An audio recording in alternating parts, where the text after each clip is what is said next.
Michael Avenatti made the rounds of the U.S. networks on Monday night U.S. time, but he's also been tweeting about this woman for a number of days. He says that she's extremely credible, again, has multiple clearances, whether it's from the U.S. State Department, the U.S. Mint, federal agencies for which he claims she has worked. He says she's willing to risk her life by coming forward.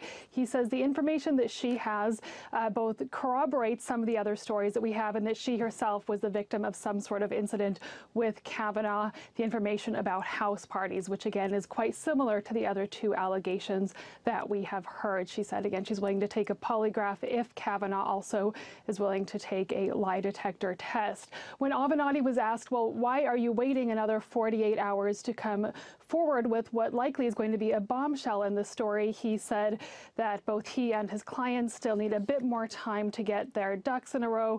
But we also know that Michael Avenatti at this point is really a master of public relations, and by announcing this new client's name and the full story that she has to tell just before the eve of that Thursday hearing where the first accuser will testify to the Senate, that, you know, puts him and his client very much in the headlines.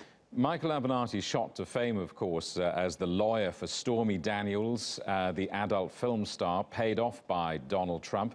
What should we read into that?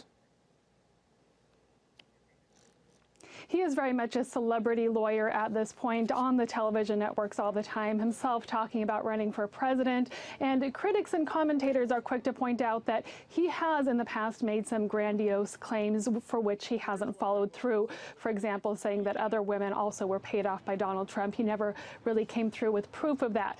But on the big claims that he's made, everything related to Stormy Daniels, really he has followed through with what he has said. And it's important to remember, for example, that it was his investigation with Stormy Daniels that led to the downfall of Donald Trump's personal attorney, Michael Cohen, and all the financial fallout that came with that, and the fact that Cohen is now, in fact, has flipped and is potentially a witness for the special prosecutor's investigation.